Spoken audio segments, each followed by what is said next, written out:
Hello everyone, कैसे हो आप सब। आई होप आप सभी अच्छे होंगे और अपने एग्ज़ाम की तैयारी बहुत ही अच्छे तरीके से कर रहे होंगे।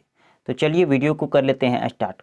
आज के इस वीडियो में हम लोग बात करने वाले हैं क्लास 10 का जो केमिस्ट्री में हमारा फर्स्ट चैप्टर है, रासायनिक अभिक्रिया एवं समीकरण। ठीक है, उनके जितने भी एमसीक्यू टाइप क्वेश्चन यानी ऑब्जेक्टिव टाइप क्वेश्चन बन सकते हैं वो सारे इस वीडियो में हम लोग कवर करेंगे, जो कि आपके Jharkhand board exam, Bihar board exam या फिर पॉलिटेक्निक या फिर कंपटीशन के किसी भी एग्ज़ाम में पूछा जाता है। तो चलिए हम लोग वीडियो को कर लेते हैं स्टार्ट और देखते हैं सारे क्वेश्चन को। ठीक है, तो चलिए हम लोग फर्स्ट क्वेश्चन से हम लोग देखना स्टार्ट करते हैं, जो कि हमारा चैप्टर फर्स्ट है और हमारा क्या है, साइंस का रासायनिक अभिक्रिया एवं समीकरण का क्वेश्चन आने वाला है। तो फर्स्ट क्वेश्चन हमारा है कि लोहे को जिंक से जो लेपित करते हैं उस क्रिया को, उस घटना को क्या कहते हैं। तो उस घटना को हम लोग कहते हैं गैल्वेनाइजेशन यानी कि गैल्वेनीकरण कहते हैं या फिर जस्तीकरण भी बोल सकते हैं।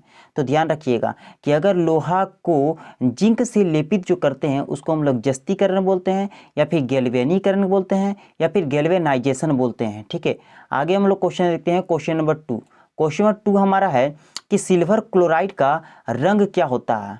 तो AgCl2 यानी सिल्वर क्लोराइड का जो कलर होता है वो क्या होता है, तो वो होता है वाइट यानी कि श्वेत होता है। ठीक है, वो क्या होता है, श्वेत होता है यानी कि सफ़ेद कलर का होता है। ठीक है, आगे हम लोग क्वेश्चन देखते हैं। क्वेश्चन नंबर हमारा 3, क्वेश्चन नंबर 3 हमारा है कि जस्ता तथा तनु हाइड्रोक्लोरिक अम्ल की अभिक्रिया के फलस्वरूप क्या बनता है या फिर कौन सी गैस निकलती है।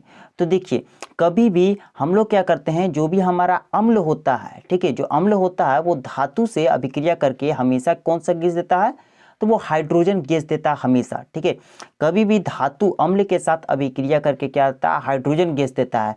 जैसे यहाँ पे जस्ता यानी कि जिंक, जिसका एटॉमिक नंबर होता है 30, ठीक है, वो क्या है, एक हमारा धातु है। ठीक है, और ये तनु हाइड्रोक्लोरिक अम्ल जो है वो क्या है कि एसिड है। तो एसिड और यहाँ पे क्या है, मेटल, ये दोनों अगर रिएक्ट करता है तो हम लोग क्या देगा, वो हाइड्रोजन गैस देगा। ठीक है, आगे हम लोग क्वेश्चन देखते हैं। क्वेश्चन नंबर 4, क्वेश्चन नंबर 4 हमारा है कि निम्नलिखित में से कौन एक दहन अभिक्रिया है। ठीक है, निम्नलिखित में से कौन एक दहन अभिक्रिया है।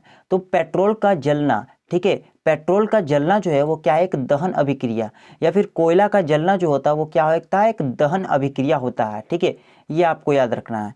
आगे हम लोग क्वेश्चन देखते हैं। क्वेश्चन नंबर 5, क्वेश्चन नंबर 5 हमारा है कि साग सब्जियों के विघटित होकर कंपोस्ट बनना किस अभिक्रिया का उदाहरण है। ठीक है, तो ये जो अभिक्रिया है वो है ऊष्माक्षेपी अभिक्रिया। ठीक है, कौन सी अभिक्रिया है, ऊष्माक्षेपी, जिसमें क्या होता है कि ऊष्मा क्या होता है, वो बाहर रिलीज होता है यानी कि निकलता है, उसको हम लोग बोलते हैं ऊष्माक्षेपी अभिक्रिया। ठीक है, तो कंपोस्ट जो बनता है वो क्या होता है, ऊष्माक्षेपी अभिक्रिया होती है। ठीक है, आगे हम लोग क्वेश्चन देखते हैं। क्वेश्चन नंबर हमारा है 6, क्वेश्चन नंबर 6 हमारा है कि निम्न में से कौन सा उत्पाद जो है वो लेड नाइट्रेट को गर्म करने पर प्राप्त होता है। तो लेड नाइट्रेट को अगर हम लोग गर्म करते हैं तो हमारा क्या मिलेगा, तो नाइट्रोजन डाइऑक्साइड मिलेगा और ऑक्सीजन मिलेगा। तो ध्यान रखना है, लेड नाइट्रेट को अगर हम लोग गर्म करते हैं, हीट करते हैं, तो हमारा नाइट्रोजन डाइऑक्साइड मिलेगा और हमारा ऑक्सीजन गैस मिलेगा। ठीक है, आगे हम लोग क्वेश्चन देखते हैं। क्वेश्चन नंबर हमारा 7, क्वेश्चन नंबर 7 हमारा है कि निम्न में से कौन सही है। तो अगर देखें यहाँ पे क्या है, Na2CO3। ठीक है, यहाँ पे सभी में क्या है, Na2CO3।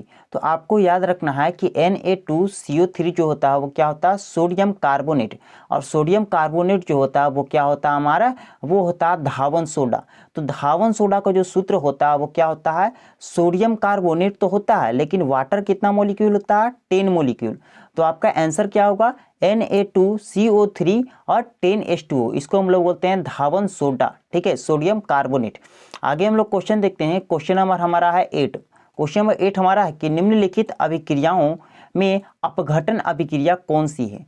तो अपघटन जो अभिक्रिया होती है वो क्या होती है, ये एक जो हमारा रिएक्टेंट होता है वो दो प्रोडक्ट में टूट जाता है। जैसे ऑप्शन नंबर सी हम लोग देखेंगे तो क्या है, यहाँ पे एक रिएक्टेंट है यहाँ पे, और वो क्या होता है, वो हीट देंगे हम लोग या फिर हम लोग फोटोसिंथेसिस के फोटो इलेक्ट्रिक करेंगे, तो हमारा क्या होगा, ये टूट जाएगा, दो पार्ट में या दो से अधिक पार्ट में क्या हो जाता है, टूट जाता है। तो उसको बोलते हैं अपघटित हो जाता है, इसलिए वो अपघटन अभिक्रिया कहलाता है। ठीक है, आगे हम लोग क्वेश्चन देखते हैं। क्वेश्चन नंबर 9, क्वेश्चन नंबर 9 हमारा है कि Fe2O3 और प्लस 2Al और एरो का साइन है वो Al2O3 प्लस 2Fe दी गई अभिक्रिया जो है वो किस प्रकार की अभिक्रिया है?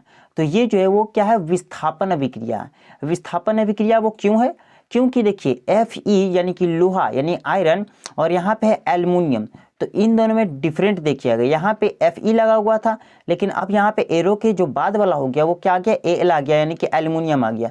तो हम लोग को ये पता होना चाहिए कि लोहा से ज़्यादा रिएक्टिव कौन होता है? एल्युमिनियम होता है। इसलिए क्या होता है कि लोहा को यानी Fe को हटा करके एल्युमिनियम उसका स्थान ले लेता है, उसको बोलते हैं विस्थापन अभिक्रिया। ठीक है, उसको क्या करता है? हटा देता है, अपने से कमजोर वाले को हटा देता है। ठीक है, तो ये विस्थापन अभिक्रिया होगा। ठीक है, आगे हम लोग क्वेश्चन देखते हैं। क्वेश्चन नंबर हमारा 10, क्वेश्चन नंबर 10 हमारा है कि लोह चूर्ण पर तनु हाइड्रोक्लोरिक अम्ल डालने से क्या होता है? ठीक है, तो हम लोगों ने बताया कि हाइड्रोजन गैस निकलेगा, लेकिन क्या बनेगा? तो आयरन क्लोराइड बनेगा। ठीक है, आयरन क्लोराइड बनेगा और हमारा हाइड्रोजन गैस निकलेगा कब? जब लोह चूर्ण पर तनु हाइड्रोक्लोरिक अम्ल हम लोग डालेंगे तो हमारा हाइड्रोजन गैस निकलेगा और आयरन क्लोराइड भी बनेगा। आगे हम लोग क्वेश्चन देखते हैं। क्वेश्चन नंबर 11, क्वेश्चन नंबर 11 हमारा है कि श्वसन जो है वो किस प्रकार की अभिक्रिया है? तो श्वसन जो है वो हमारी है उपचयन अभिक्रिया, और उपचयन अभिक्रिया जो होती है वही होती है ऊष्माक्षेपी अभिक्रिया। ठीक है, इसमें ऊष्मा क्या होती है? रिलीज होती है, निकलती है, उसको बोलते हैं ऊष्माक्षेपी अभिक्रिया या फिर उपचयन अभिक्रिया। तो श्वसन जो हमारी है वो उपचयन अभिक्रिया है यानी कि ऊष्माक्षेपी अभिक्रिया है। आगे हम लोग क्वेश्चन देखते हैं। क्वेश्चन नंबर हमारा 12, क्वेश्चन नंबर 12 हमारा है कि CuO यानी कि copper oxide plus hydrogen gas है। ठीक है, दोनों रिएक्ट करके कॉपर और प्लस वाटर बना रहा है, तो ये किस प्रकार की अभिक्रिया है? तो ये हमारी अभिक्रिया है अपचयन अभिक्रिया। ठीक है, ये कौन सी अभिक्रिया है? अपचयन अभिक्रिया हमारी है। CuO और प्लस हाइड्रोजन गैस दोनों को मिक्स किए तो वो डायरेक्टली क्या बन गया? हमारा कॉपर प्लस वाटर बन गया। इसको बोलते हैं अपचयन अभिक्रिया। इसी को हम लोग ऊष्मा शोषी अभिक्रिया भी बोलते हैं। तो अपचयन अभिक्रिया को ऊष्मा शोषी अभिक्रिया भी बोलते हैं, ये आपको याद रखना है। आगे क्वेश्चन हमारा है 13 नंबर। 13 नंबर क्वेश्चन हमारा है कि इलेक्ट्रॉन के स्थानांतरण से बने यौगिक कहलाते हैं। ठीक है, तो इलेक्ट्रॉन के स्थानांतरण से जो यौगिक बनते हैं उन्हें हम लोग क्या कहते हैं? तो उन्हें हम लोग क्या कहते हैं? विद्युत संयोजी कहते हैं। क्या कहते हैं? विद्युत संयोजी कहते हैं। जो इलेक्ट्रॉन के स्थानांतरण से यौगिक बने होते हैं उन्हें हम लोग विद्युत संयोजी कहते हैं। आगे हम लोग क्वेश्चन देखते हैं। क्वेश्चन नंबर 14, क्वेश्चन नंबर 14 हमारा है कि दी गई अभिक्रिया में कौन सा कथन जो है वो सही है? ठीक है, तो अगर देखें यहाँ पे कॉपर और ऑक्सीजन दोनों मिल करके क्या बना रहा है? कॉपर ऑक्साइड बना रहा है। तो देखिए दो रिएक्टेंट है और एक प्रोडक्ट बना रहा है दोनों मिल करके। ठीक है, तो इसको हम लोग बोलते हैं कि कॉपर का क्या हो रहा है? यहाँ पे ऑक्सीकरण हो रहा है। क्यों? क्योंकि कॉपर में क्या हो रहा है? ऑक्सीजन जुड़ जा रहा है। तो अगर ऑक्सीजन जुड़ता है या फिर हाइड्रोजन हटता है तो उसको हम लोग ऑक्सीकरण अभिक्रिया बोलते हैं। या अगर हम लोग को हाइड्रोजन ऐड होगा यानी कि जुड़ेगा और ऑक्सीजन हटेगा तो उन लोग को हम लोग क्या बोलते हैं? तो वो रिडक्शन बोलते हैं। ठीक है, ये आपको याद रखना है, या फिर अवकरण बोल सकते हैं हिंदी में। ठीक है, आगे हम लोग क्वेश्चन देखते हैं। क्वेश्चन नंबर 15, क्वेश्चन नंबर 15 हमारा है कि निम्नलिखित समीकरण है। ठीक है, H2 + Cl2 और 2HCl बन जा रहा है। तो ये जो कौन सी अभिक्रिया है यानी कि कौन सी अभिक्रिया सो हम लोग को बताना है। तो देखिए यहाँ पे हाइड्रोजन एक रिएक्टेंट है और दूसरा रिएक्टेंट हमारा क्या है? वो है Cl2। ठीक है, दोनों को अगर मिक्स करते हैं तो हमारा बनता है एक प्रोडक्ट बनता है।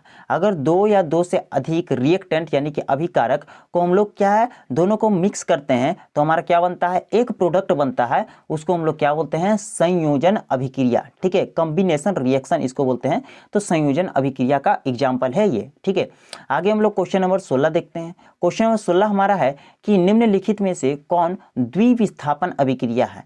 द्विविस्थापन अभिक्रिया का मतलब क्या होता है कि क्या होता है? इंटरचेंज हो जाएगा। जैसे देखिए अगर हम लोग ऑप्शन 1 देखते हैं तो ऑप्शन 1 देखिए हाइड्रोजन गैस है और ऑक्सीजन गैस है, दोनों मिक्स करके, दोनों अभिकरण मिक्स करके क्या बना रहे हैं? एक प्रोडक्ट बना रहा है यानी कि एक उत्पाद बना रहा है। तो ये जो अभिक्रिया हुआ वो हमारी हुई संयोजन अभिक्रिया। ठीक है, उसी तरीका से जो सेकेंड एग्जाम्पल है वो भी क्या है? संयोजन अभिक्रिया का। और जो यहाँ पे फोर्थ एग्जाम्पल है वो भी क्या है? संयोजन अभिक्रिया का है। लेकिन ऑप्शन नंबर जो सी है हमारा, तो ऑप्शन नंबर सी हमारा हमारा क्या है, वो है हमारा द्विविस्थापन अभिक्रिया। ठीक है, AgNO3 यानी कि हमारा सिल्वर नाइट्रेट जो है वो हमारा क्या है, प्लस NaCl यानी कि नमक, ये दोनों रिएक्ट करके क्या बनाते हैं, AgCl, और प्लस में क्या है, NaNO3 यानी कि सोडियम नाइट्रेट बनाते हैं। ठीक है, तो ये दोनों जगह विस्थापित हो जा रहा है, तो द्विविस्थापन इसको अभिक्रिया बोलते हैं। ठीक है, आगे हम लोग क्वेश्चन देखते हैं, क्वेश्चन नंबर 17। ठीक है, क्वेश्चन नंबर 17 हमारा है कि निम्नलिखित अभिक्रियाओं में से कौन विस्थापन अभिक्रिया है। तो विस्थापन का मतलब हमने समझाया है कि यहाँ पे क्या ऑप्शन हो जाएगा, ऑप्शन नंबर सी हो जाएगा। क्यों, क्योंकि देखिए यहाँ पे क्या है कि Fe यानी कि लोहा, और यहाँ पे क्या है, कॉपर। ठीक है, तो कॉपर सल्फेट में से कॉपर को हम लोग हटा देंगे और यहाँ पे आयरन को जोड़ देंगे। क्यों जोड़ देंगे, क्योंकि आयरन जो है यानी कि लोहा जो है वो कॉपर से ज़्यादा रिएक्टिव एलिमेंट है। ठीक है, इसलिए हम लोग कॉपर को हटा करके यहाँ पे क्या लगाएंगे, लोहा लगा देंगे कि Fe लगा देंगे। ठीक है, आयरन लगा देंगे, इसलिए हमारा क्या बन जाएगा, आयरन सल्फेट बन जाएगा और प्लस कॉपर अलग से निकल जाएगा। तो इसको हम लोग विस्थापन अभिक्रिया बोलते हैं, जो विस्थापित कर देता है, डिस्प्लेस्ड कर देता है। ठीक है, आगे हम लोग क्वेश्चन देखते हैं, क्वेश्चन नंबर 18। क्वेश्चन नंबर 18 हमारा है कि अवक्षेपण अभिक्रिया किस प्रकार के लवण प्राप्त होती है। ठीक है, अवक्षेपण अभिक्रिया जो होती है उसमें किस प्रकार के लवण प्राप्त होती है, तो वो प्राप्त होती है अविलय, जो कि हमारा घुलता नहीं है, इसको बोलते हैं प्रेसिपिटेट, यानी कि घुलता ही नहीं है। और प्रेसिपिटेट जो होता है वो क्या कलर का होता है, व्हाइट कलर का होता है। ठीक है, आगे हम लोग देखते हैं क्वेश्चन नंबर 19। क्वेश्चन नंबर 19 हमारा है कि निम्नलिखित में से कौन एक अपघटन अभिक्रिया का उदाहरण नहीं है।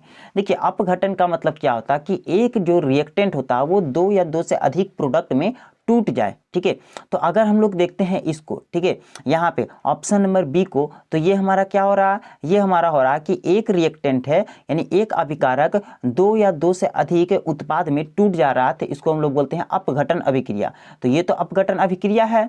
और यहाँ पे अगर हम लोग देखते हैं कि मानव शरीर में भोजन का पचना, तो मानव शरीर में भोजन का पचना भी क्या एक अपघटन अभिक्रिया है। और यहाँ पे देखिए कैल्शियम कार्बोनेट को अगर तोड़ेंगे, यहाँ पे एरो का साइन होगा। ठीक है, तो कैल्शियम कार्बोनेट को अगर तोड़ेंगे तो कैल्शियम ऑक्साइड और प्लस कार्बन डाइऑक्साइड बनेगा, तो ये भी एक क्या है, अपघटन अभिक्रिया है। लेकिन ऑप्शन नंबर अगर सी देखते हैं तो ये हमारा क्या है, एक संयोजन अभिक्रिया है, यानी कि दो अभिकारक मिलकर एक क्या बना रहा, उत्पाद बना रहा, तो ये संयोजन अभिक्रिया यानी कि कॉम्बिनेशन रिएक्शन है। ठीक है, आगे हम लोग क्वेश्चन देखते हैं, क्वेश्चन नंबर 20। ठीक है, क्वेश्चन नंबर 20 हमारा है कि निम्नलिखित में से कौन एक रेडॉक्स अभिक्रिया है। तो रेडॉक्स अभिक्रिया वो होती है जिसमें ऑक्सीकरण और अवकरण दोनों होता है। क्या होता है, ऑक्सीकरण और अवकरण दोनों होता है।